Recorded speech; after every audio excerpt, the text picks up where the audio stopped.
Então, bom dia, estou vendo que algumas pessoas chegaram depois, né? Eu sempre digo isso, gente. Mas isso também é um convite, né, para quem puder, né, chegar um pouquinho no horário e aproveitar esses 20 minutos que a gente tem de meditação, né, que preparando a nossa mente, né, não só para o ensinamento, mas para toda a semana que está começando hoje, né? Então é muito bom a gente poder aproveitar.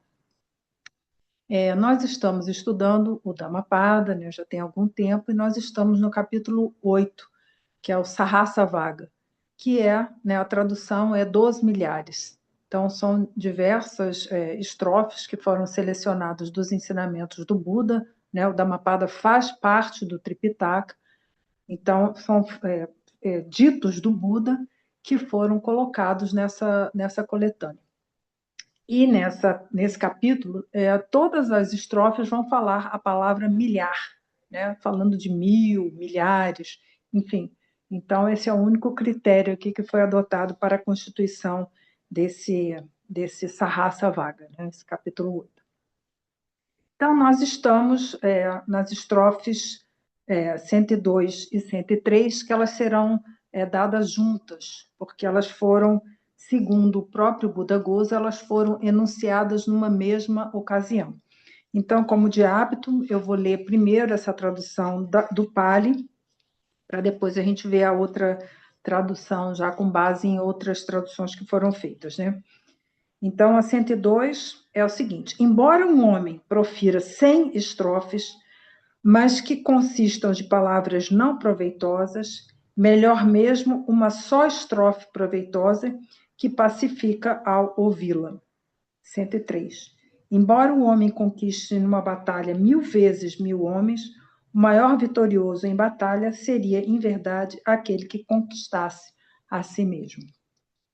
Então, essa é uma estrofe bem conhecida da sabedoria mundial, né? Bem antiga, bem anterior ao Buda, inclusive. Então, nós vamos ver essas duas estrofes nessa nova tradução aqui, que fica mais claro da gente entender. Então, eu vou ler as duas na sequência, tá, gente? Embora um homem recite 100 poemas compostos de palavras sem sentido, né, palavras inúteis, uma palavra da lei, o Dharma, é melhor. Se um homem, né, quando a ouve, ele fica pacificado.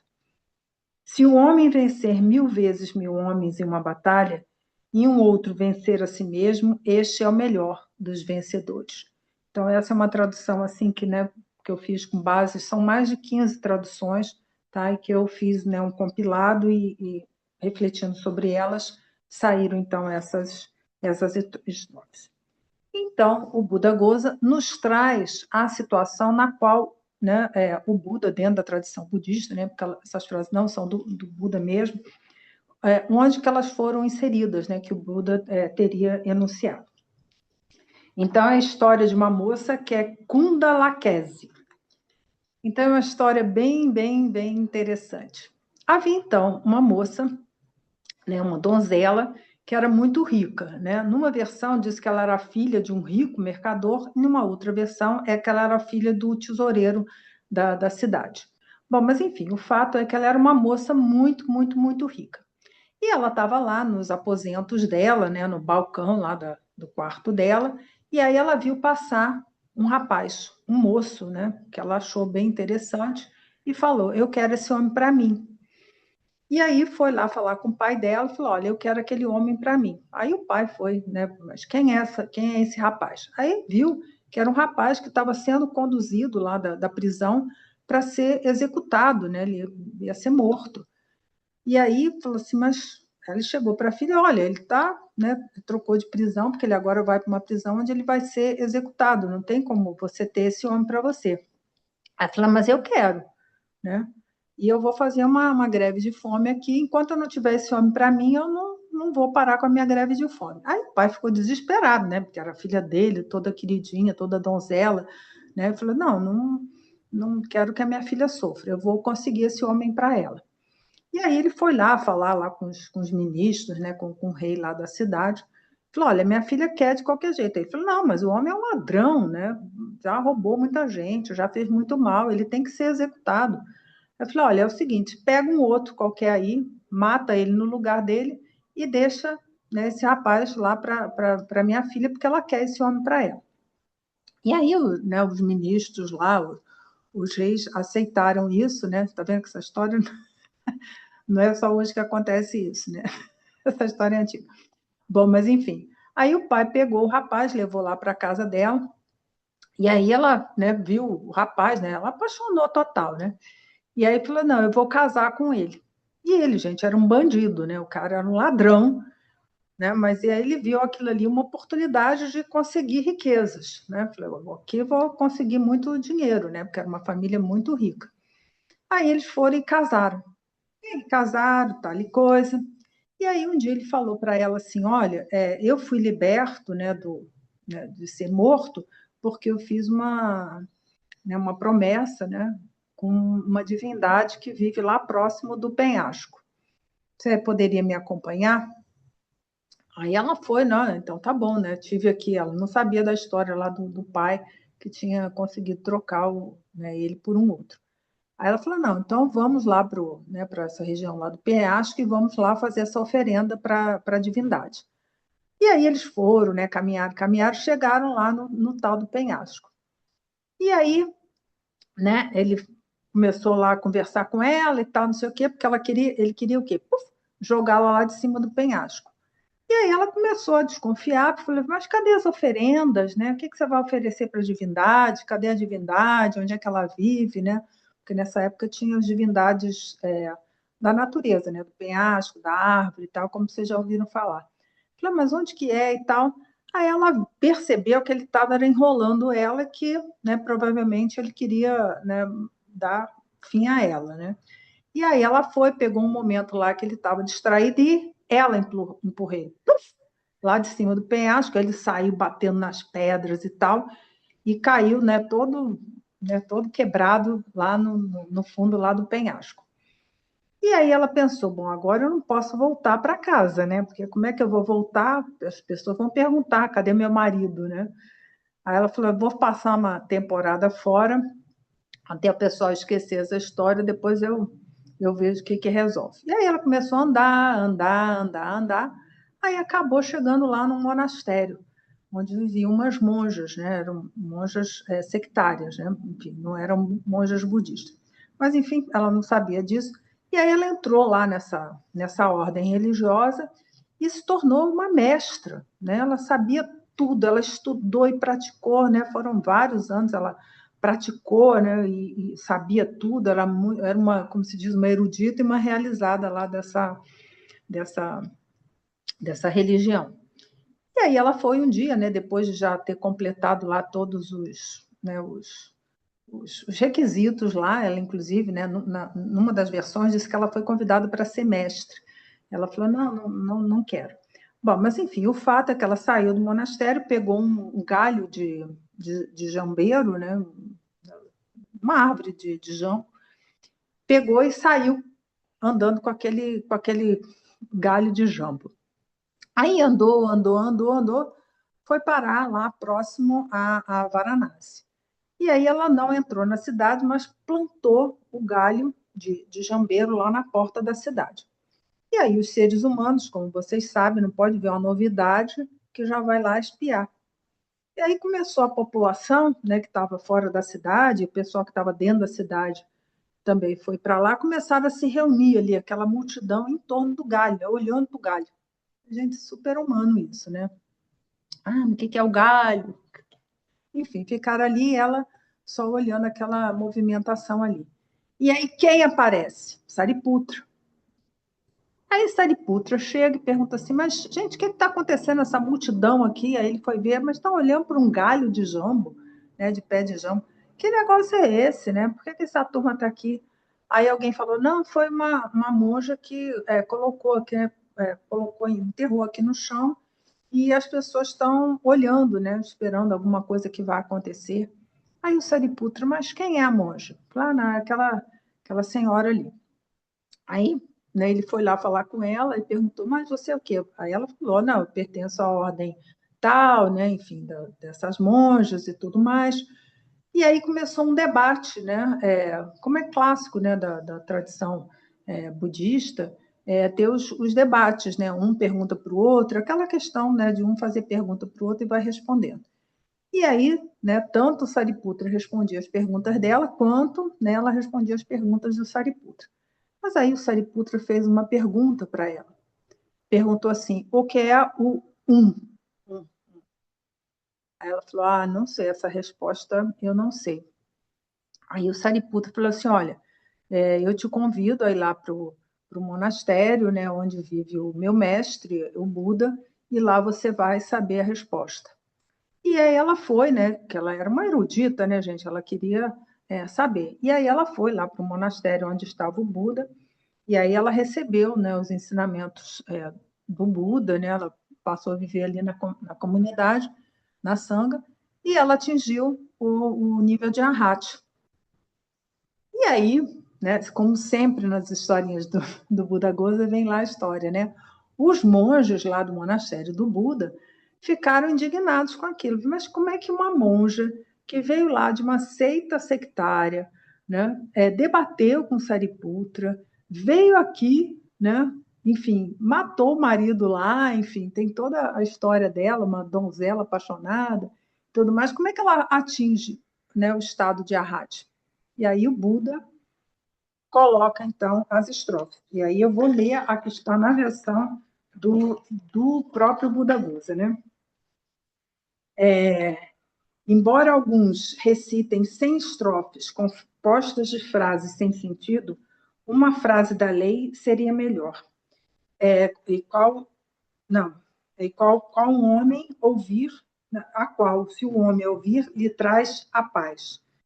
Embora alguém conquiste 1000 vezes 1000 homens em uma batalha, o mais poderoso conquistador seria aquele que conquistou a si mesmo. Então, essa é a versão que está no texto do Buda Ghosa, né? Então, é bem interessante a gente ver mais uma vez a questão do próprio karma da pessoa que a gente não sabe, tá? Isso não é trazido aqui nessa história, nem o Buda explica nada a respeito disso, mas o karma da pessoa é individual, que é uma coisa assim bem do budismo mesmo, né? Onde nós somos responsáveis totalmente pelo nosso passado, pelo nosso presente, pelo nosso futuro e pelas vidas futuras, né? Então, nós somos o responsável por nós mesmos. Isso tudo devido, né, ao nosso karma passado, e o nosso karma futuro também depende única e exclusivamente de nós mesmos.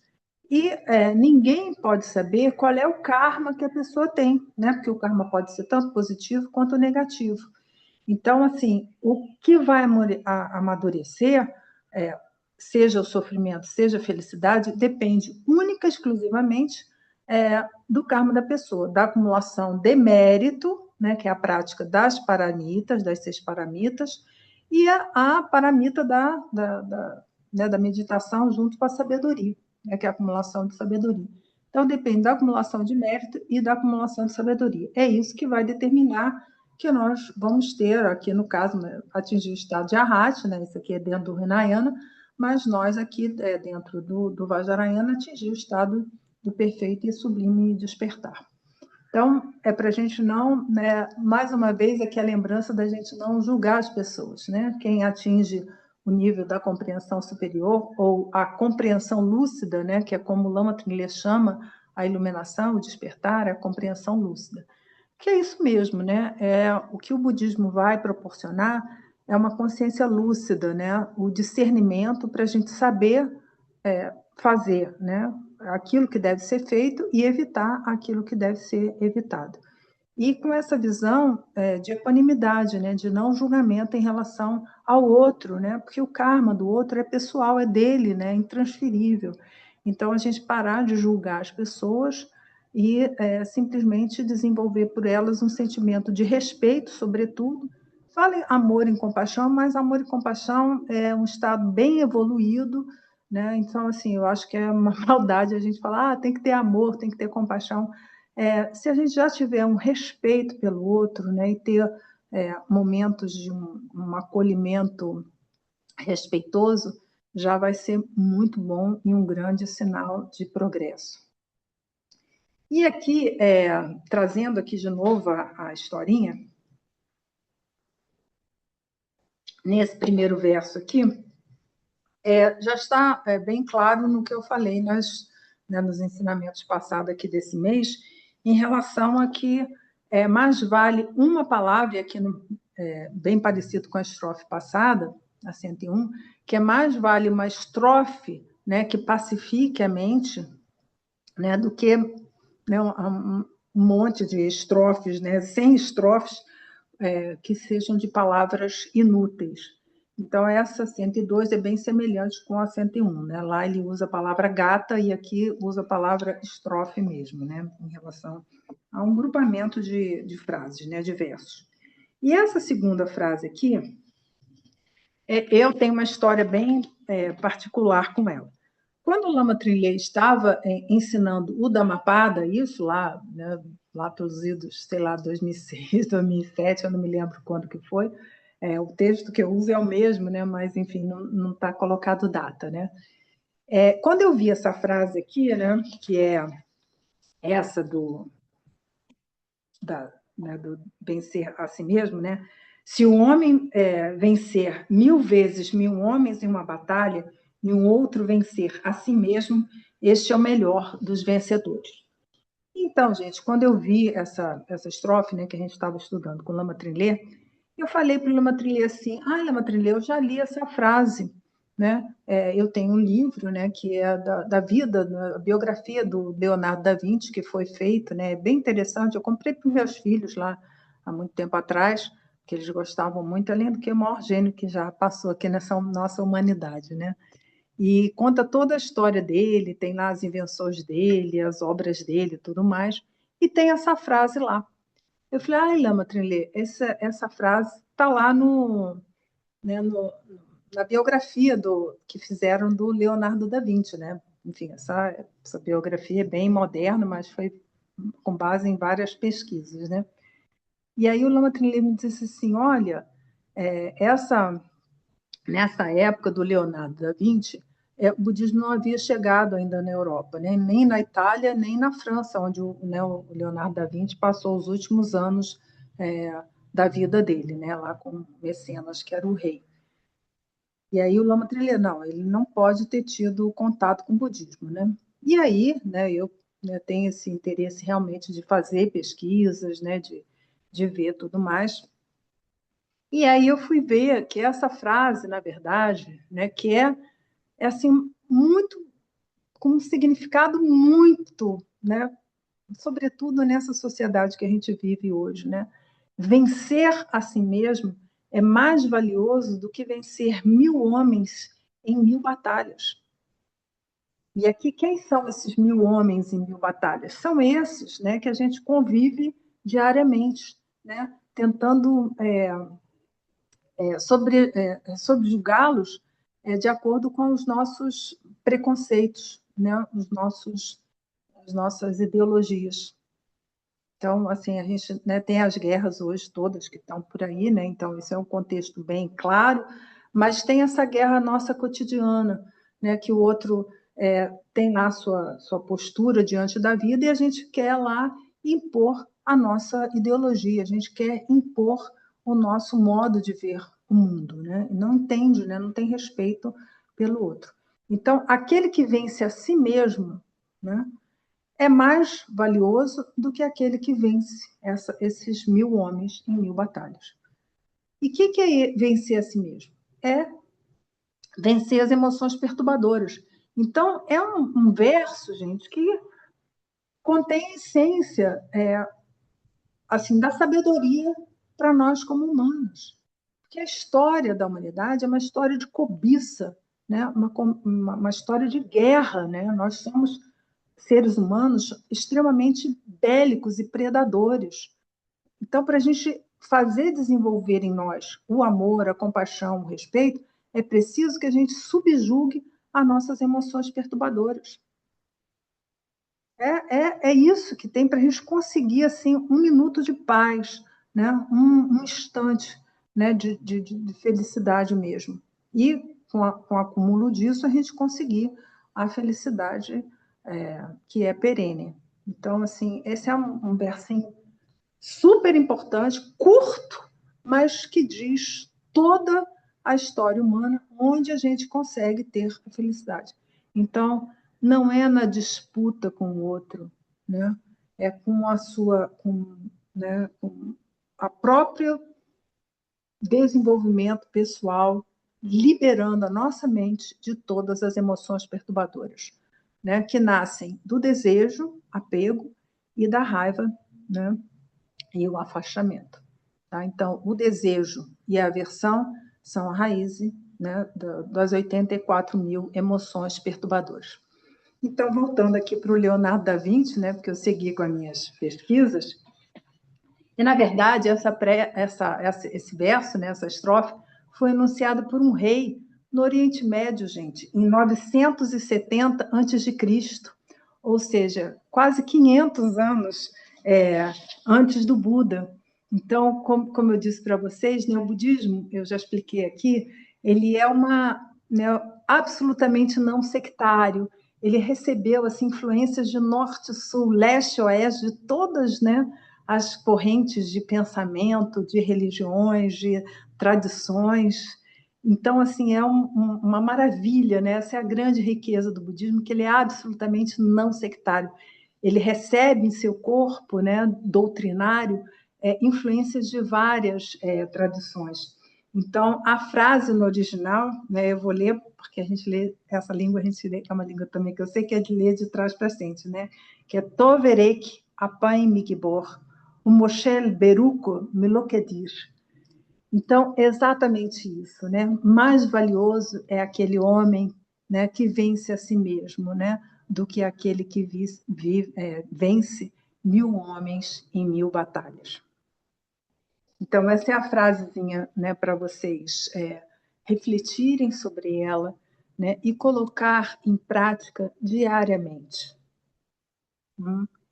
É isso que a gente tem que fazer. Esse é o caminho que é tanto dito, né, tanto pelo Buda, e essa frase também, além, né, desse rei que viveu em 970 antes de Cristo, o Lao Tse também enunciou essa frase, né, em 571 antes de Cristo, e depois Platão também, que foi, né, um pouco contemporâneo do próprio Buda, Platão também enunciou essa frase. Ou seja, é uma frase da sabedoria universal, né, que foi incorporada no budismo e diz toda, né, o rumo que a gente tem que trilhar para a gente ter um minuto de paz, um minuto de felicidade.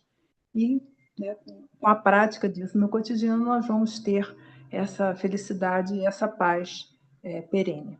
Tá bom? Alguma dúvida, gente? Alguma pergunta a respeito disso? Porque é muito profundo, né?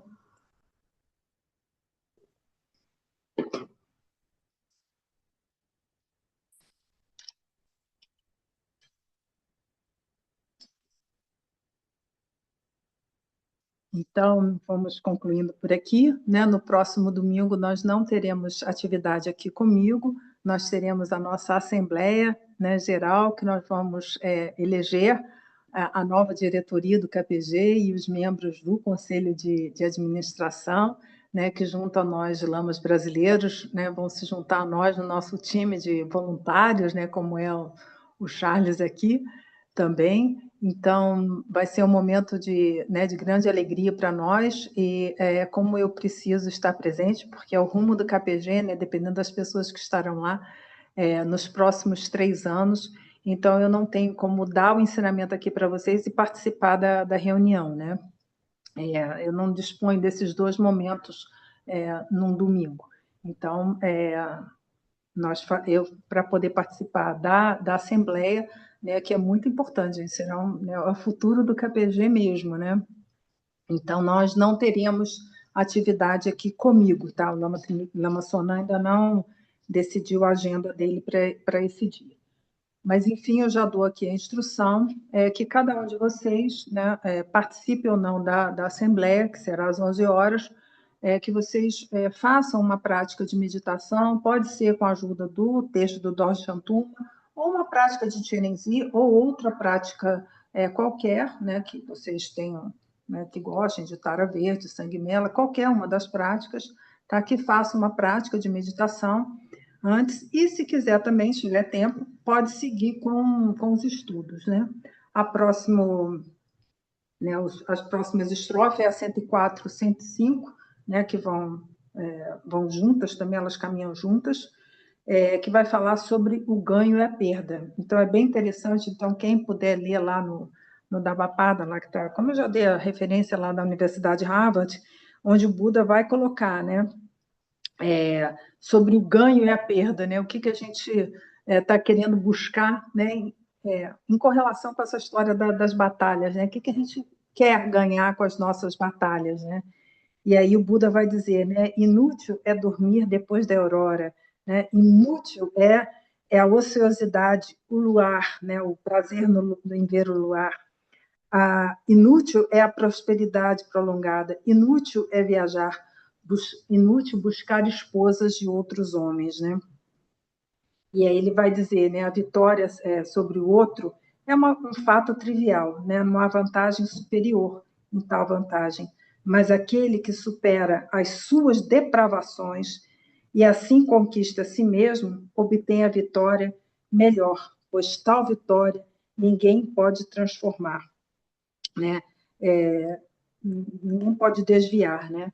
Então, olha só que interessante, o Buda dá sequência a essa questão do que a gente está querendo conquistar no mundo, né? Conquistar o outro, né? Dominar, subjugar o outro que pensa diferente da gente, né?